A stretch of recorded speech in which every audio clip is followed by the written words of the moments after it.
Sekalian insyaallah Allah Subhanahu wa taala, di dalam menuntut ilmu ya, ingat satu hal. Di sini ada semboyan ini. Tadi sebelum ini saya baca ini. Luruskan niat. Bukan rapatkan sama apa namanya tadi? Ya.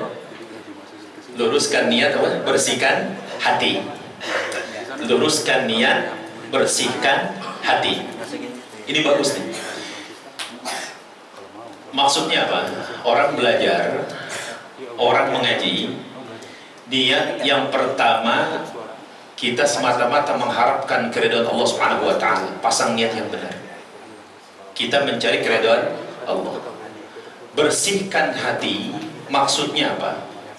Ketika kita niat untuk menuntut ilmu agama, bukan niat semata-mata kita ingin dianggap orang sebagai orang yang pintar. Kita ingin dianggap orang sebagai orang yang pandai, orang yang hebat, orang yang paling benar sendiri. Hati-hati, ya, hati-hati. Karena ada satu ancaman dari Rasulullah SAW, ya, la tata'allamul ilma litubahu bil ulama, wala litumaru bihi sufaha, wala litusrifu bihi wujuhan nasi ilaikum. Faman fa'ala dzalika faulaika finnar, kata Rasulullah SAW. Nih, penting untuk kita para penuntut ilmu. Rasulullah mengajarkan, la tata'allamul ilma litubahu bil ulama. Jangan kalian menuntut ilmu agama, belajar ilmu agama dengan niat dan tujuan apa? Untuk menyaingi para ulama-ulama yang lain. Pasang niat yang benar. Wala litumaru bis sufaha. Jangan kita menuntut ilmu, belajar ilmu agama dengan niat untuk membodoh-bodohi orang. Faham nih? Ya. Berapa banyak orang yang kita anggap memiliki ilmu, terutama dalam masalah agama, tapi ilmu yang mereka punya, ilmu yang mereka miliki, mereka gunakan untuk apa? Membodoh-bodohi orang, mencari-cari dalil. Banyak seperti itu, ini hati-hati. Ya, naudzubillah, hati-hati. Yang ketiga, kata Rasulullah, wala litusyrifu bihi wujuhan nasi ilaikum. Jangan kita niat mempelajari ilmu agama dengan niat cari muka. Mukanya udah ada pakai dicari kan begitu, ya. Maksudnya apa? Nyari perhatian orang, ya. Jangan. Nah, ini 3 hal penting. Termasuk tadi yang pertama, jangan untuk niat menyaingi para ulama, tidak. Ilmu Allah itu luas, ingat. Ilmu Allah itu luas. Ketika terjadi perbedaan pendapat di kalangan para ulama, bukan berarti oh yang satu paling benar, tidak. Hati-hati nih, ya. Karena pada hakikatnya orang mengaji, orang belajar ilmu agama dengan niat dan tujuan apa? Ingin benar. Ibadahnya biar benar, sesuai dengan ketentuan baik yang ada di Al-Quran maupun hadis. Tujuannya untuk menjadi baik dalam hal ibadah, juga dalam hal akhlak atau moral. Betul nggak? Betul nggak? Semakin dalam ilmu seseorang, maka akan semakin timbul ketawaduan. Semakin tinggi ilmu seseorang, maka semakin dia itu nggak gampang nyalahin orang. Betul nih? Ya. Kalau orang dulu belajar silat, Pak, mohon maaf, ya, saya orang Betawi, asli Jakarta saya. Kampung saya di sini maksudnya, asli Jakarta saya. Dulu zaman saya masih kecil itu, anak-anak orang-orang Betawi itu, ya, yang nama maghrib ngaji segala macam. Sebelum kita mulai ya, ngaji, baca Quran, itu nggak bakal dilewat. Setelah itu, malamnya dikasih kesempatan buat apa? Belajar silat kita. Ya, Betawi begitu dari dulu. Dan ternyata luar daerah juga banyak seperti itu. Ya. Nah, orang yang belajar silat, mohon maaf, kalau yang baru bisa 1 jurus, 2 jurus, kira-kira dikit-dikit begini-begini mulu nggak? Nah, orang baru belajar, ya, Jadi merasa wah udah paling hebat deh, wah gerah dikit, wah gitu kan. Tapi lihat kalau seorang guru bagaimana? Semakin tinggi ilmunya, semakin nunduk, gak akan menunjukkan nih saya gak ada. Apalagi seorang ulama, semakin mendalam ilmunya, dia tidak akan mudah dan gampang menyalah-nyalahkan amalan orang lain. Ingat itu. Faham nih? Ya. Makanya sering saya bilang di majlis-majlis tempat saya ngajar, kalau kita ngaji, cari guru yang mengajak kepada kebaikan untuk menjadikan ibadah kita menjadi benar, akhlak atau moral kita pun menjadi baik. Kalau orang ngaji, orang belajar ilmu agama, tapi akhlak dan moralnya tidak berubah, ya berarti ada yang salah dalam pengajiannya. Berarti ada yang salah dalam niatnya. Faham nih? Ya. Jadi seperti itu. Saya mengajarkan untuk awal, saya sebutkan itu. Artinya pasang niat yang baik, pasang niat yang benar. Niat semata-mata kita belajar ilmu agama untuk mencari keridhaan Allah Subhanahu wa taala dan agar ibadah kita diterima oleh Allah Subhanahu wa taala. Amin ya rabbal alamin. Jadi seperti itu ya. Nah, itu penting buat kita pahami itu. Jangan sampai salah niat, ya. Jangan sampai salah niat. Karena orang kalau udah salah niat nanti repot. Apalagi nanti kalau kita merasa ibadah kita paling benar, itu bahaya. Ibadah kita paling benar, yang lain salah, itu bahaya. Hati-hati. Ya. Wa fawqa kulli dhi ilmin alim. Di atas orang yang alim ada lagi yang lebih alim. Artinya di atas langit masih ada langit. Gitu ya. Nah, ketika terjadi perbedaan pendapat, itu rahmat dari Allah Subhanahu wa taala, dan bukan untuk saling menyalahkan. Makanya hati-hati. Ya, ngaji niat yang baik, ngaji niat yang benar. Gitu. Ya, mudah-mudahan Allah bimbing kita menuju kepada niat yang baik dan benar. Amin ya rabbal alamin. Ini kita mulai, ya. Kembali saya jelaskan, ini kitab tentang masalah tauhid dan fikih. Kemudian ada masalah akhlak juga. Kita yang pertama kita buka tentang masalah tauhid. Walaupun begini nanti Bu, Pak, Ramadan sebentar lagi kan. Nanti sekitar berapa kali pertemuan, insya Allah saya mau rubah. Kita nanti belajar tentang masalah hukum-hukum dalam masalah puasa. Insya Allah kita bahas dari mulai niat sampai nanti dalam masalah zakat fitrah. Masih banyak kesalahan di masyarakat, ya, masalah pendistribusian dan lain sebagainya. Dalam masalah niat puasa, dalam masalah gak sesuatu bisa membatalkan puasa, apa aja, bagaimana ketentuannya orang yang muntah, bagaimana ketentuannya orang yang lupa makan, bagaimana ketentuan orang lupa minum dan lain sebagainya. Nanti bakal kita bahas. Termasuk bagaimana orang yang ketika malam tertidur kemudian lupa niat, bangun udah kesiangan. Bagaimana orang yang malamnya hubungan suami istri kemudian ketiduran, bangun udah masuk waktu subuh. Nanti kita bahas semua. Mungkin ada yang sudah paham, tapi saya yakin masih banyak yang belum paham. Ya, yang sudah paham niatkan, mudah-mudahan apa yang sudah ia pahami dapat lebih dia pahami lagi. Yang belum paham, mudah-mudahan diniatkan biar jadi ibadah kita ketika di bulan Ramadan, nanti puasa kita menjadi sah, diterima oleh Allah Subhanahu wa taala. Amin ya rabbal alamin. Jadi begitu ya. Kita mulai ya. Bismillahirrahmanirrahim. Qala al-muallif rahimallahu taala wa nafa'ana bihi wa bi'ulumihi fid dharain amin. Yajibu ala kafati ay jami'il mukallafin, jam'u mukallafin, wajib bagi setiap mukallaf. Apa itu mukallaf? Wa huwa al-balighu al-aqilu alladhi balaghahu aslu da'watil Islam.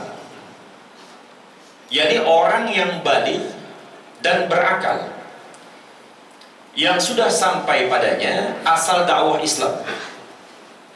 Ai man balaghahu annahu la ilaha illallah wa anna Muhammadar Rasulullah, yakni yang sudah sampai kepada orang tersebut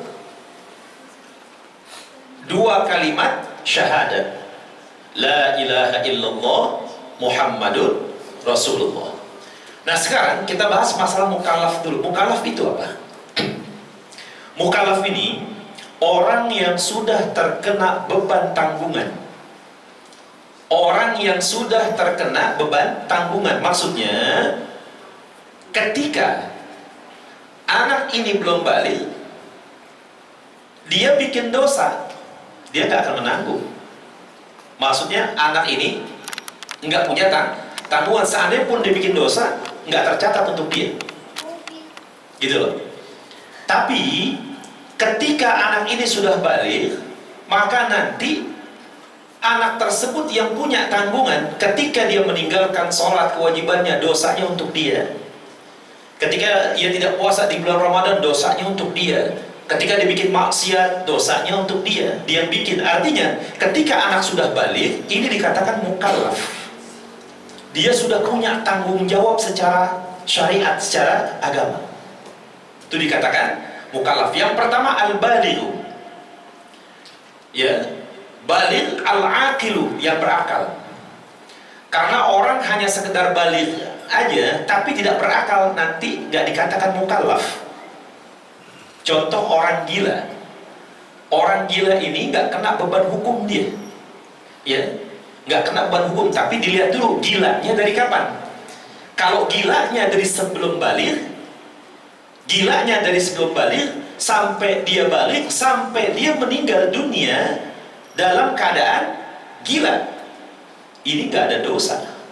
Di akhirat bagaimana? Masuk surga. Mau gila? Bercanda, ya. Ya kalau orang tanya mau masuk surga, pasti bilangnya mau. Orang gila apa itu? Ya. Nah, kita bahas yang pertama al-baligh, baligh. Ya. Baligh ini kalau bagi seorang laki-laki dalam mazhab Syafi'i, ya. Yang pertama ketika dia sudah mimpi basah. Ataupun bukan mimpi, artinya ya, ini kalau hukum fikih kita ngomong apa adanya nih, ya, biar anak-anak biar paham juga, yang kecil-kecil mudah-mudahan bisa dipahami juga. Ketika nanti mereka akhir balik, mereka gak kaget. Ketika anak ini sudah keluar yang namanya air mani, ya, ini dihukumi balik. Umumnya biasanya kalau dulu tuh umur 9 tahun, 10 tahun, ya, sekarang ada 12, 13. Makanya ada Imam Syafi'i mensyaratkan seandainya sampai usia 15 tahun tapi hitungannya bulan Qomariyah. Tahu bulan Qomariyah ya? Ya kayak sekarang bulan apa nih? Rajab, Sya'ban, Syawal, itu hitungan bulan Qomariyah. Ketika seorang anak sampai batas usia 15 tahun dalam hitungan bulan Qomariyah, anak laki-laki ini belum pernah yang namanya merasakan keluarnya air mani, ya. Batasannya 15 tahun. Ketika itu anak tersebut dihukumi baligh. Anak tersebut dihukumi baligh, ya. Meskipun nanti bakal kita perincikan, ya, masalah yang keluarnya air mani tandanya seperti apa itu mani, apa itu wadi, apa itu madhi, najis gak mani itu, najis gak wadi itu, najis gak mazi itu, nanti banyak urutannya, bakal kita jelaskan nanti, ya, gitu. Nah, buat usia anak laki-laki, yang pertama ketika dia mimpi basah atau keluar air mani, itu dikatakan balik. Seandainya sampai usia 15 tahun dalam hitungan bulan Qomariyah, ini belum pernah juga merasakan yang namanya keluar air mani, maka dihukumi anak tersebut sudah balik batasannya. Kedua, perempuan juga dalam mazhab Syafi'i begitu. Yang pertama ketika anak tersebut keluar air mani, Yang pertama, yang kedua ketika keluar darah haid, ya, keluar darah haid dihukumi balik. Yang ketiga, kalau belum pernah merasakan keluar air mani atau keluarnya darah haid, dihitungnya juga nanti sampai anak tersebut berusia 15 tahun dalam hitungan bulan Qamariyah. Nanti dihukumi anak tersebut anak tersebut balik. Bisa dipaham? Bisa dipaham? Ya. Kalau saya ngajar begitu. Maksudnya kalau belum paham, saya ulang lagi. Makanya saya paham. Kalau belum, saya ulang lagi. Saya pengen ketika saya ngajar, itu orang paham. Saya pengen begitu. Ya. Beda. Makanya dulu tuh di pesantren ada satu kitab. Ketika saya belajar itu namanya At-Tarbiyatu wa Ta'lim namanya. Pendidikan dan pengajaran. At-Tarbiyatu wa Ta'lim. Pendidikan dan pengajaran. Pendidik dengan pengajar ini dua hal yang berbeda. Ini harus paham kita. Pendidik dan pengajar dua hal yang berbeda. Kalau pendidik, dia berusaha menyampaikan ilmu, mentransfer ilmu kepada murid-muridnya dan menyebabkan anak ini faham. Berusaha bagaimana caranya biar anak yang dididik, anak yang diajarkan ini faham. Ini pendidik namanya. Ya. Ada lagi pengajar. Pengajar itu beda. Pengajar itu dia hanya mentransfer ilmu tanpa memperhatikan dan memperdulikan apakah anak didiknya ini faham atau tidak. Yang penting tugasnya selesai. Paham nih? Ya. Jadi pengajar hanya sebatas itu. Tapi kalau pendidik beda.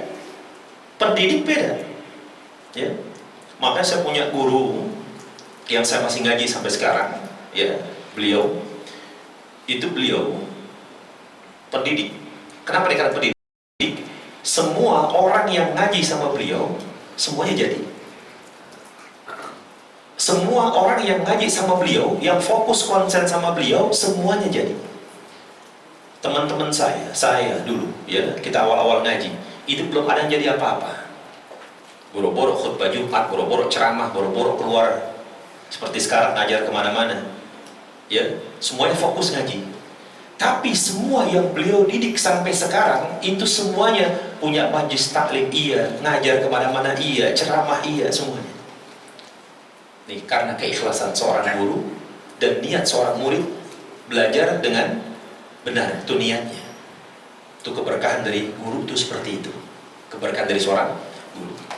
Nah, kembali lagi. Yang pertama balik. Jelas balik ya. Yang kedua, al-aqilu, berakal. Harus berakal. Karena orang yang tidak berakal tidak disebut mukallaf. Orang yang tidak berakal tidak disebut mukallaf.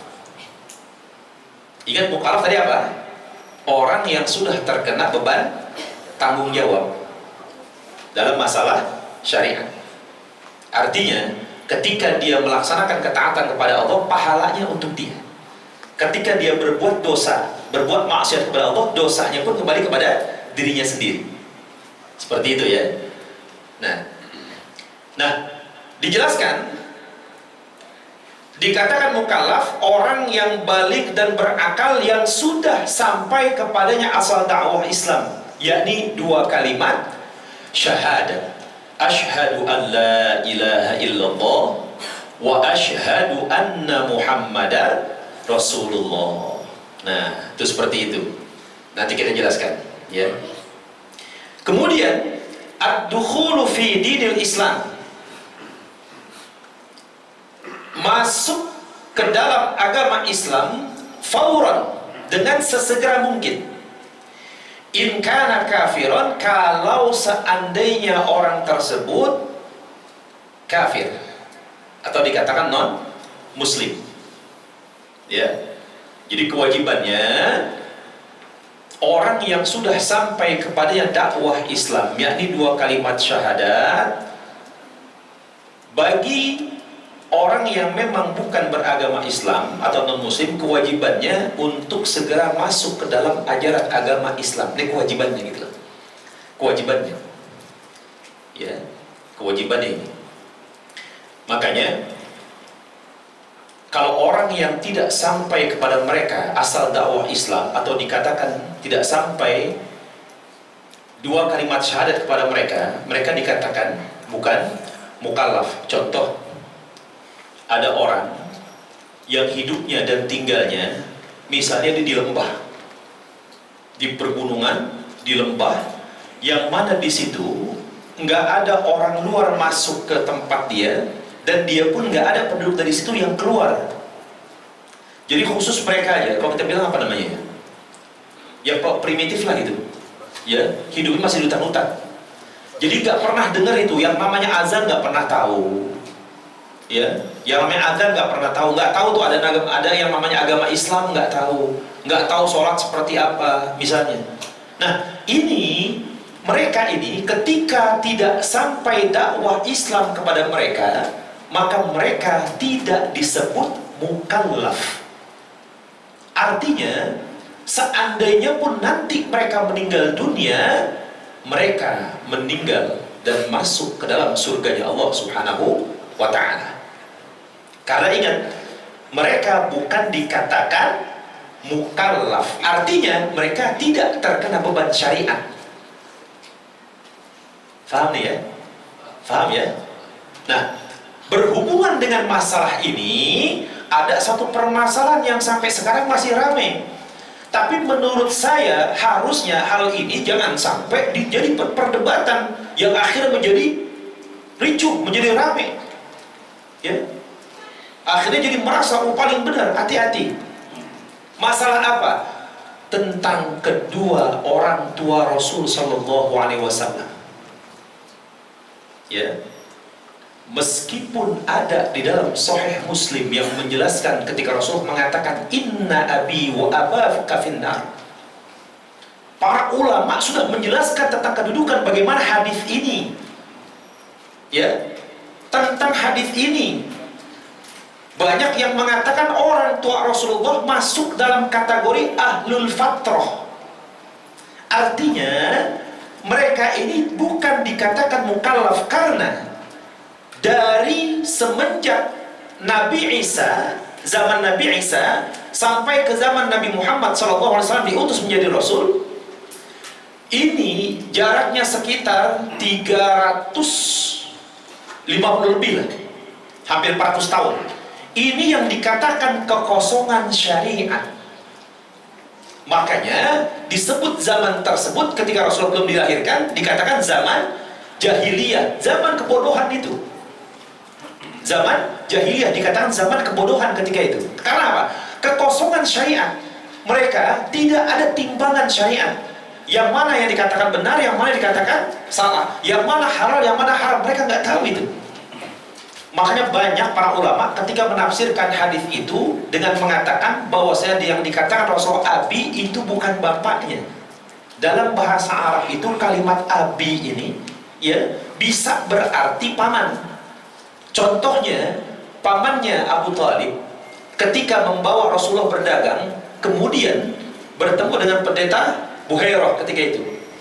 Ya, yang kemudian bilang, ini anak ini bukan sembarangan anak, dia punya tanda-tanda kenabian, gitu kan? Abu Thalib bilang apa waktu itu? Inna bni hada, anakku ini, gitu loh. Disebut apa? Anakku. Makanya dalam bahasa Arab itu kadangkala kalimat abi ini bisa dimaknai paman. Abu Lahab pamannya bukan? Pamannya bukan? Masuk neraka nggak? Masuk neraka nggak? Jelas ayatnya. Tabbat yada abi lahabin wa tabb. Nah, banyak para ulama mengkiaskan ke sana. Maksud dari abi di sini ini pamannya Rasulullah. Karena orang tua Rasulullah masuk dalam kategori ahlul fatrah. Allah Subhanahu wa ta'ala berfirman, wa ma kunna mu'adzibina hatta nab'atha rasula. Dan kami tidak akan mengadab satu kaum sampai nanti kami mengutus seorang rasul di tengah-tengah mereka. Ya, makanya saya katakan begini, hal ini jangan terlalu dijadikan perdebatan, karena masing-masing punya dalil. Ya, yang nggak beres ini, yang ngotot apa? Pokoknya neraka. Hadisnya begitu, neraka. Kesannya ngotot banget. Kamu nggak demen sama Rasulullah apa? Ya, sedangkan Rasulullah jadi panutan dia, Rasulullah jadi panutan kita. Tapi kok ngotot memastikan bahwasanya orang tua Rasulullah di neraka, ini nggak bisa. Jangan seperti itu. Sekarang kalau seandainya kita punya orang tua dikata-katain, misalnya disebut apa, dianggap seperti itu, orang tua di neraka itu marah nggak gitu? Marah nggak? Saya tanya, marah nggak? Marah lah, tersinggung kita. Apalagi ini Rasulullah Shallallahu Alaihi Wasallam. Makanya bagi Rasulullah SAW itu kalimatnya, apapun yang disampaikan itu tidak bisa dicerna secara matang-matang. Termasuk ketika kita belajar Al-Quran, hadis, kita para ulama, ini nggak bisa dicerna langsung secara matang, secara tekstual. Contoh, ya. Contoh, ada kalimat begini. Ketika ada suatu kalimat yang berhubungan dengan zat Allah Subhanahu wa Ta'ala, ya, di Riyadhus Shalihin itu ada dohikallah kalimatnya. Dohikallah. Dohika dalam bahasa Arab artinya tertawa. Dalam bahasa Arab artinya tertawa. Kemudian, apakah kita mengartikan Allah tertawa?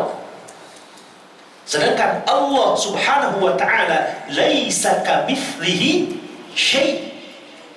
Allah tidak menyerupai makhluk apapun itu bentuknya. Tidak boleh Allah diserupakan dengan makhluk, tidak boleh Allah disamakan dengan makhluk. Ketika ada kalimat dalam bahasa Arab yang berhubungan dengan zat Allah, maka tidak boleh kalimat tersebut diartikan secara zahir. Karena kalau diartikan Allah tertawa, seakan Allah tertawa seperti kita. Ini mustahil bagi Allah. Ya, termasuk kata Rasulullah, innallaha jamil yuhibbul jamal. Bukan diartikan Allah itu indah, Allah itu ganteng. Ya, yang dimaksud jamil di sini kata para ulama, ai jamilus sifat. Allah memiliki sifat-sifat yang indah. Yuhibbul jamal, Allah mencintai sifat-sifat yang indah atau akhlak yang baik. Maksudnya seperti itu. Yang selanjutnya lagi, makanya saya katakan ketika berhubungan dengan Allah, kalimatnya tidak perlu diartikan secara tekstual.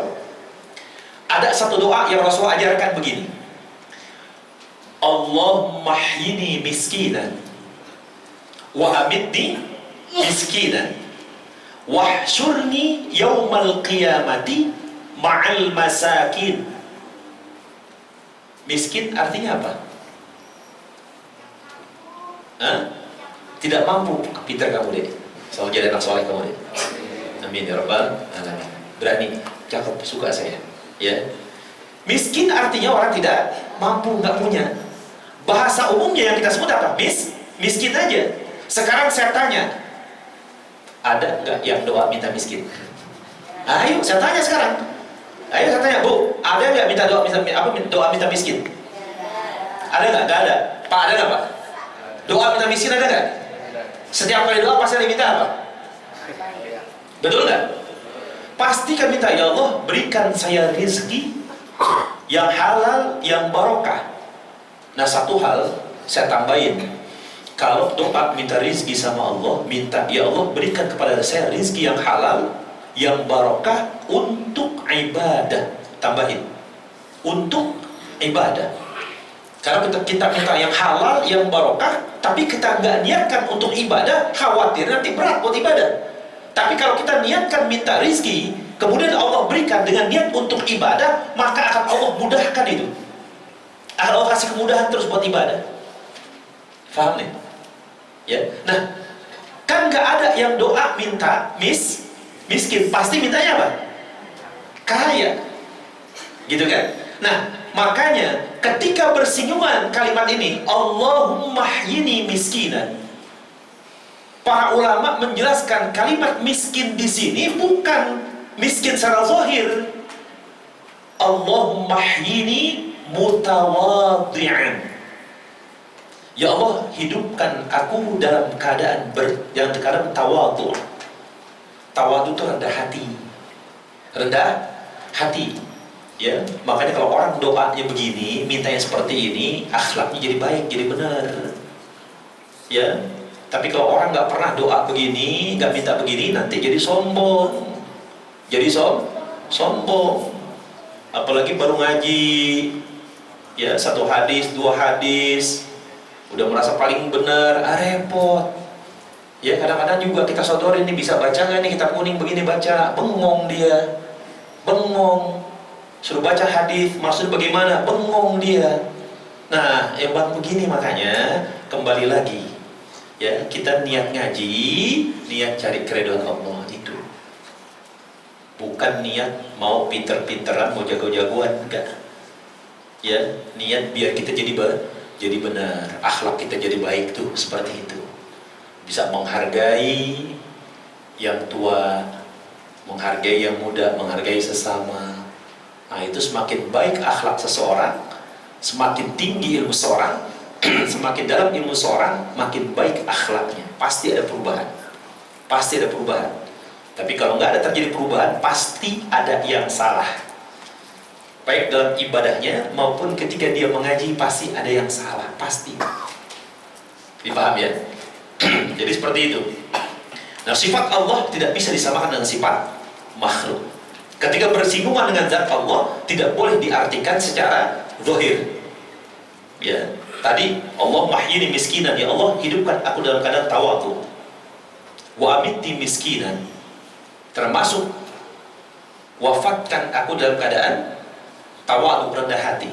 Wahsyurni yaumal qiyamati ma'al masakin, dan kumpulkan kami kelak nanti di yaumil qiyamah bersama orang-orang yang rendah hati. Ini Rasulullah yang mengajarkan doanya seperti itu. Ya, maka kembali lagi dikatakan orang yang tidak sampai kepadanya dakwah Islam, yakni 2 kalimat syahadat, mereka dikatakan ahlul fatrah.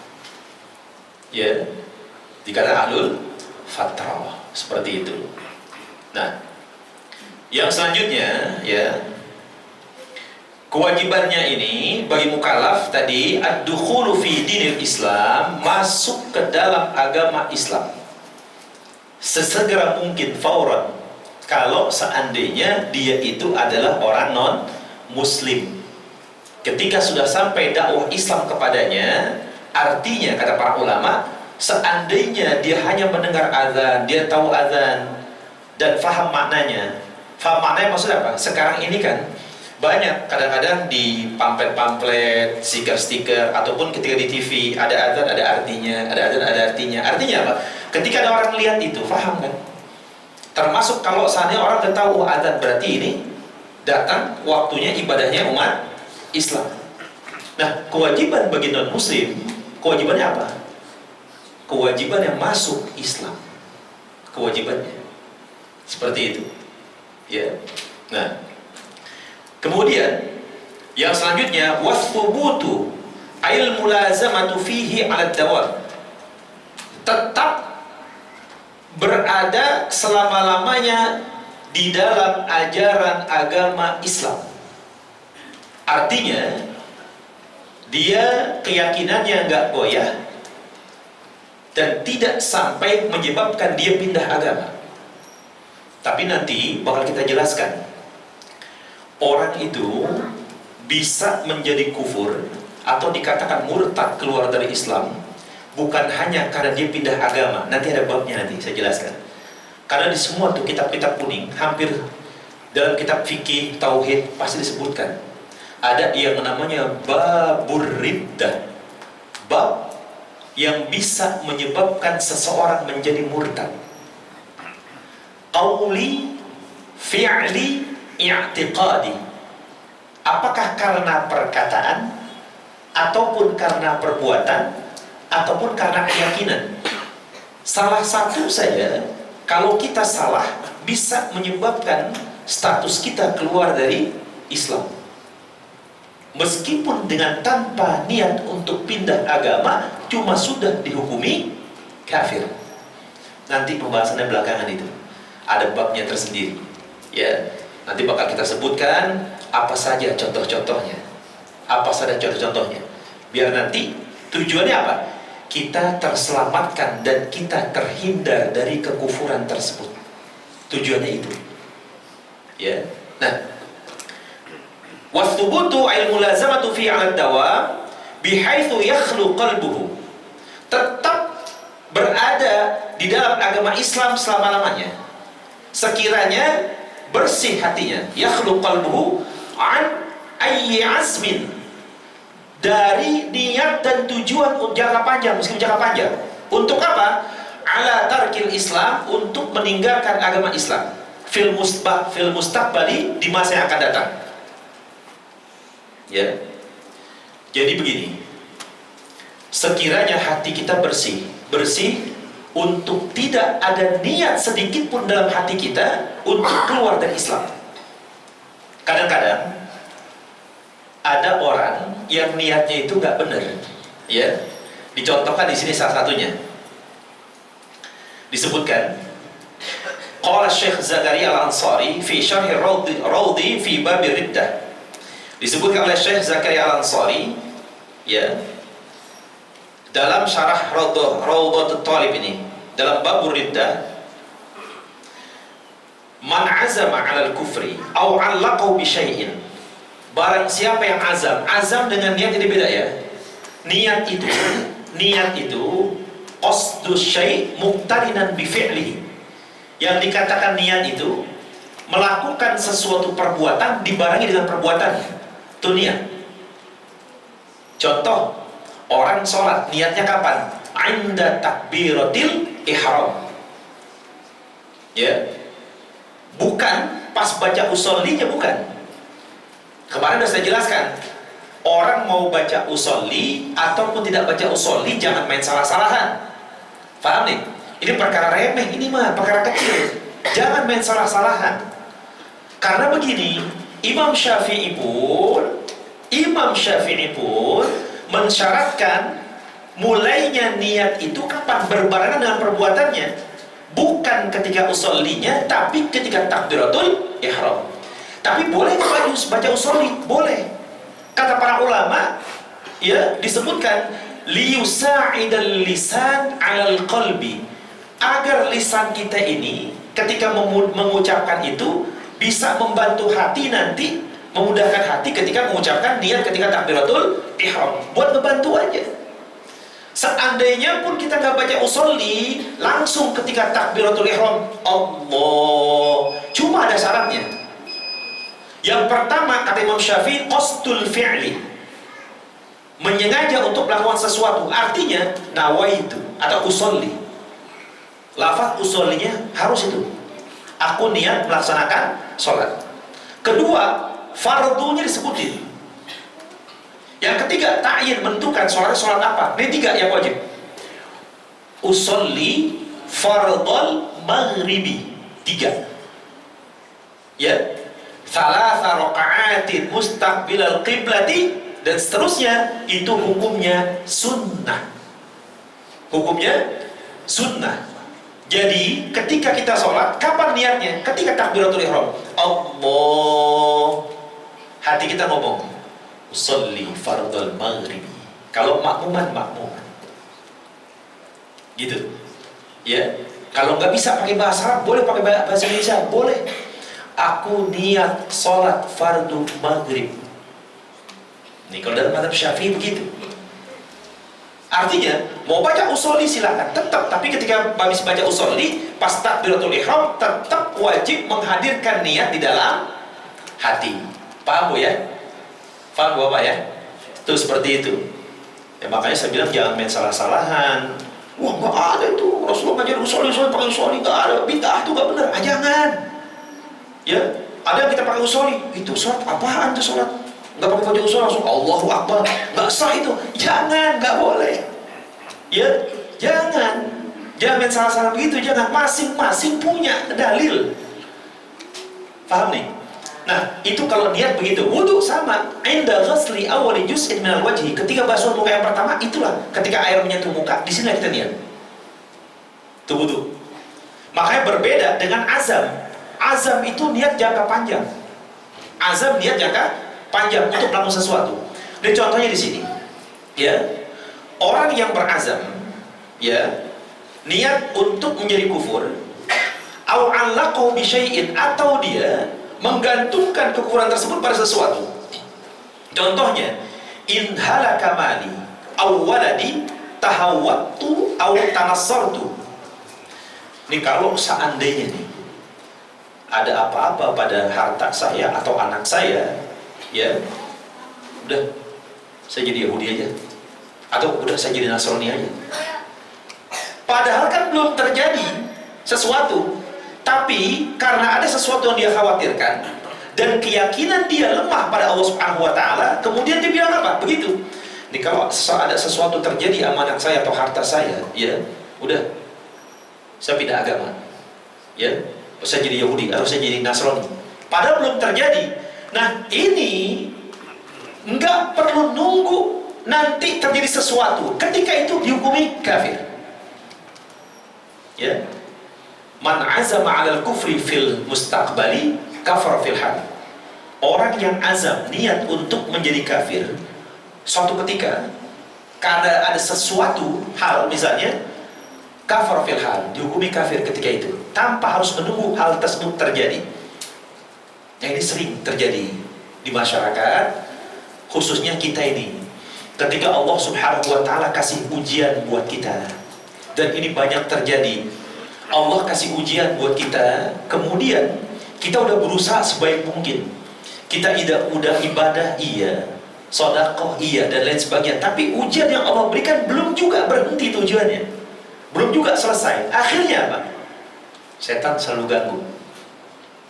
Akhirnya dia bilang apa? Oh, kalau begini Allah nggak adil. Hati-hati. Kalimat menisbatkan ketidakadilan bagi Allah bisa menyebabkan orang tersebut menjadi kafir, murtad, keluar dari Islam. Itu wajib syahadat lagi.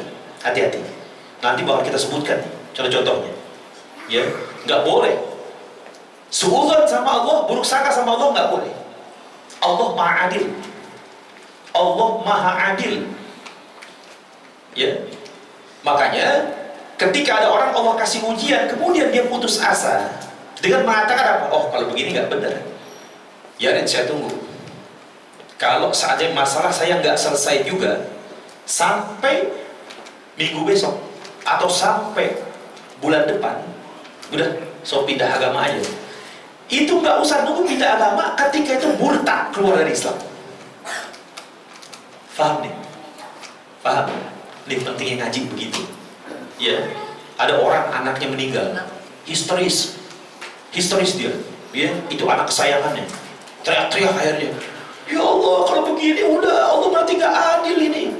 Anak saya rizki, sedekahnya banyak, ibadahnya rajin, segala macam, kok diambil duluan? Oh, Allah gak adil berarti nih. Nah, hati-hati, kufur itu. Padahal justru ketika itu Allah sayang. Ya, orang masih muda misalnya, sudah meninggal dunia, tapi karena memang dia ahli ibadah, banyak sedekahnya, karena memang Allah sayang, dijaga oleh yang begitu. Seperti itu. Kenapa? Oh, azan siap. Berarti nanti habisnya habis sholat lanjut lagi. Ya, berapa menit ya? Begitu?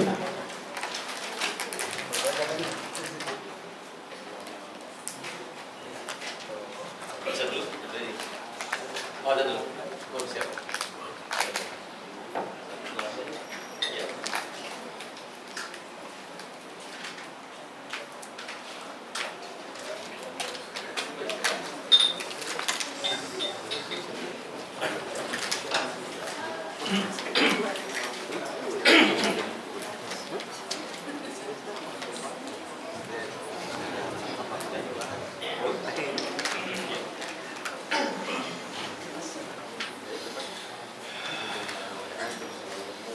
Subhanallah walhamdulillah wa la ilaha illallah wallahu akbar. La hawla wa la quwwata illa billahil aliyyil azim.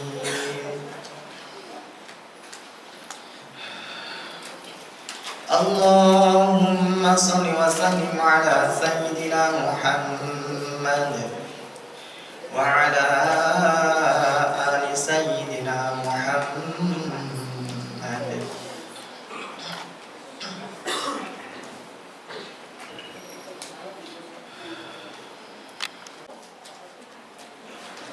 Baik, kita lanjutkan ya. Jadi tadi seperti itu.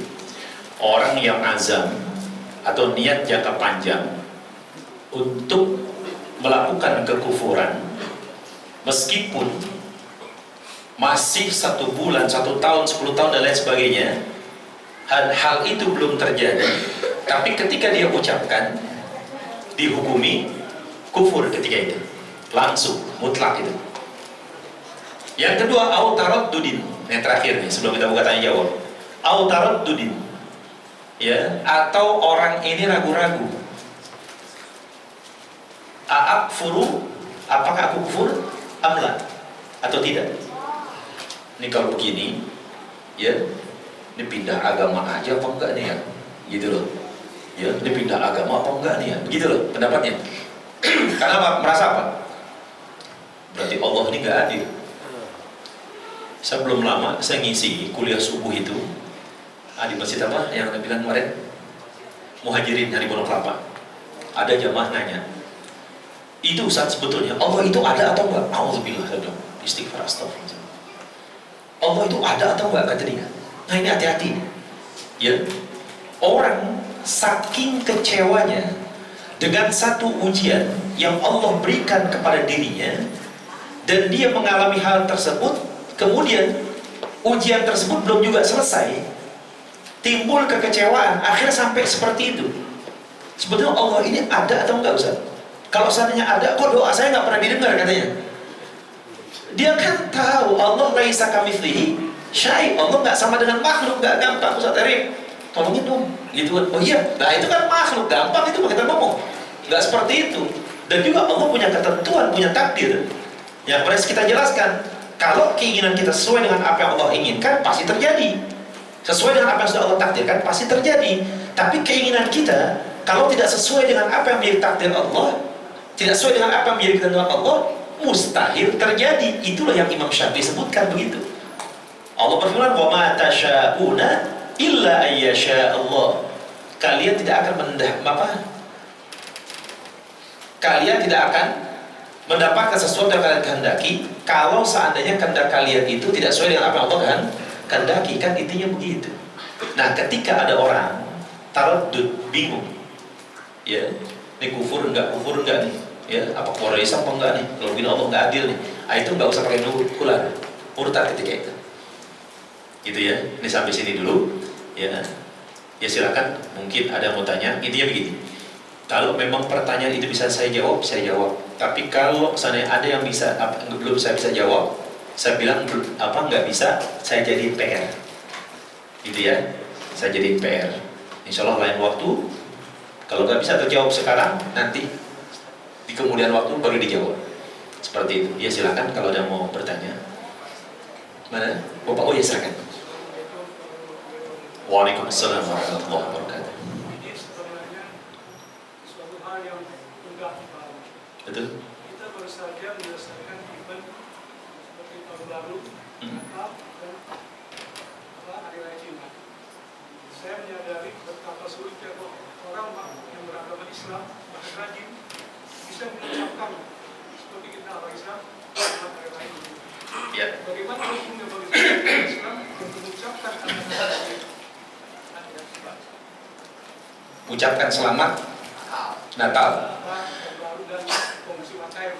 Nih, kalau kan begini, orang itu ada ketentuan-ketentuan ketika memang mereka dalam posisi apa, gitu kan? Tetap ketika kita berbicara bagaimana hukumnya ketika mengucapkan selamat atas hari raya mereka, hukumnya mutlak haram. Hukumnya mutlak haram. Bahkan kalau sampai hati itu ridho terhadap hari raya umat lain, bisa menjadikan kufur kalau ridho. Ya, cuma ada kasus begini. Dan bagaimana dengan orang-orang yang punya jabatan? Kan begitu. Apa presiden atau ini? Nah, ini kapasitasnya para ulama yang menjawab itu. Tapi secara hukum, ketika kita mengucapkan, jangan sampai hati kita meredoi ada agama lain. Karena tetap bagi Allah, inna dina indallahil Islam. Agama yang paling benar menurut Allah hanya agama Islam. Dan agama yang diakui oleh Allah hanya agama Islam. Intinya begitu. Jangan sampai ketika kita mengucapkan juga, ya, pertama udah hukumnya haram. Yang kedua, kita seakan-akan membenarkan. Ketika membenarkan hari raya mereka, yang dikhawatirkan kufur kita. Makanya jangan sampai hati ini membenarkan, jangan sampai, itu berbahaya. Itu berbahaya, seperti itu. Kalau hanya mengucapkan, tapi tanpa disertai keridhaan, tanpa membenarkan, dalam hati begini, kita tetap mengingkari. Misalnya, saatnya udah terjadi, cuma mengucapkan, tapi hati mengingkari, kita nggak membenarkan. Ya, nggak membenarkan hari raya mereka, cuma hanya sekedar mengucapkan, haram hukumnya. Tetap haram hukumnya. Tetap haram hukumnya. Nah, ini dua hal yang berbeda. Ada orang hanya mengucapkan tapi tidak membenarkan, gitu loh. Lakum dinukum waliyadin. Intinya begini, bagimu agamamu yang batil, agamamu yang nggak benar, ya, ya kami jalanin. Tapi bagi saya enggak, gitu loh. Kalau terjadi, saatnya terjadi, sudah mengucapkan, hanya sekedar mengucapkan, tapi hatinya enggak membenarkan, gitu loh. Misalnya contoh, kita mengucapin, ya selamat ya, misal begitu. Terus hati kita membenarkan perayaan mereka, membenarkan, itu bisa jadi. Tapi kalau hati-hati kita tentang, mengucapkan hanya karena sekedar, misalnya, tetap hukumnya haram ya. Mengucapkan hanya sekedar karena tetangga, atau saudara, atau kolega, gitu kan. Tapi hati kita tentang, mengucapin tapi hati kita tentang. Tentangnya apa? Ya, nggak ada, yang benar cuma Islam. Hati kita begitu. Ini cuma haram aja. Cuma haram hukumnya. Jadi nggak ada ridho, nggak ada ridho. Gitu ya. Iya, harus begitu. Ya, kita kan bisa bilang ke mereka, ya, yaudah, kalau agama kami melarang hal tersebut, udah selesai. Agama kami melarang hal tersebut. Ya, toleransi itu bukan hanya buat seperti itu aja. Toleransi itu banyak. At-tasamuh fid din namanya. Toleransi dalam beragama itu banyak. Kalau hal ini ketika berkenaan dengan masalah akidah, nggak ada toleransi, nggak bisa kita. Gitu Pak, paham ya? Nah, alhamdulillah.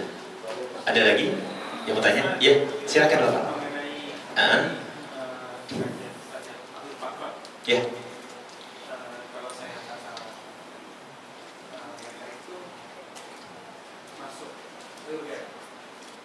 Ya, ya.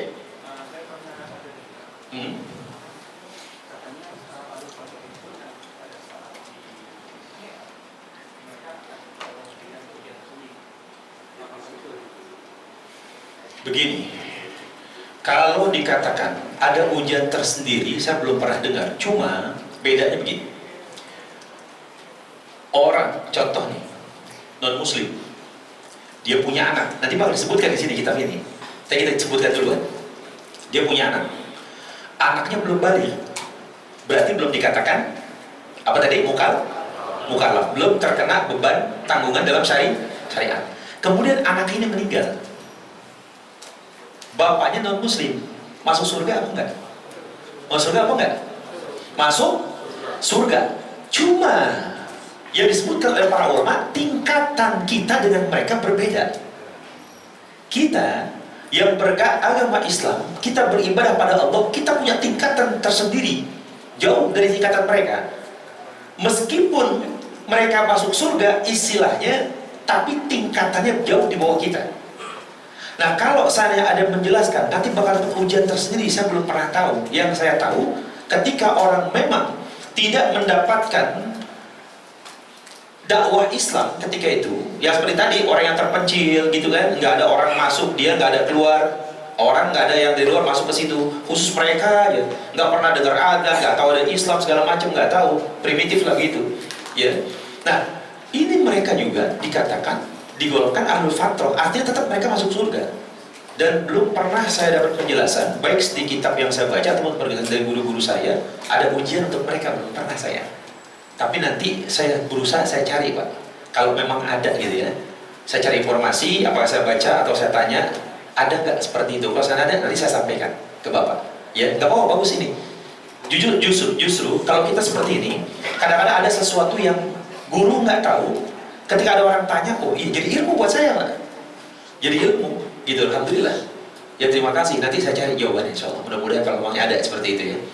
Tapi selama ini yang saya tahu nggak ada. Gitu. Ya nggak apa-apa. Nah. Semasa dia hidup melakukan maksiat, menyakiti atau membunuh saudaranya di dalam komunitas mereka, itu apakah hukumnya mereka bukan kafir? Kalau kafir kan selamanya neraka. Tapi kalau dia tidak kafir, kalau dia bermaksiat, cuci dulu. Ya. Dosanya kan ada. Kalau nggak kafir, ya. Nggak kekal kalau meninggalnya dalam keadaan beriman, tapi ahli maksiat. Nah, betul. Ya, jadi begini, ya. Apa namanya? Kalau dalam ketentuan mungkin yang namanya balasan seperti itu mungkin ada, tapi saya belum tahu karena ada hadis yang menjelaskan begini, sampai binatang itu yang pernah menzolimi binatang yang lain itu pun ada balasannya. Ada, gitu ada. Cuma untuk masalah ini saya belum dengar. Makanya nanti saya cari informasi, ya saya cari buka kitab juga, ataupun saya tanya guru-guru saya ada nggak seperti itu. Nanti saya sampaikan lagi. Kalau mau ada saya sampaikan, atau enggak saya sampaikan, insya Allah. Ya saya belum tahu, tapi bagus banyak Bapak. Ya ilmu buat saya itu, alhamdulillah. Bagus itu, benar. Ya, udah itu aja. Alhamdulillah. Ya terima kasih. Cukup ya. Ya, besok yang enak bang, waktunya agak panjangan. Waktu buka apa tanya jawabnya. Ibu ada mau tanya nggak? Satu aja ibu. Ada mau tanya nggak? Saya kasih kesempatan ibu satu aja. Oh iya silakan. Biar kesian kalau yang bawa bapak doang. Iya ibu. Kenapa ibu?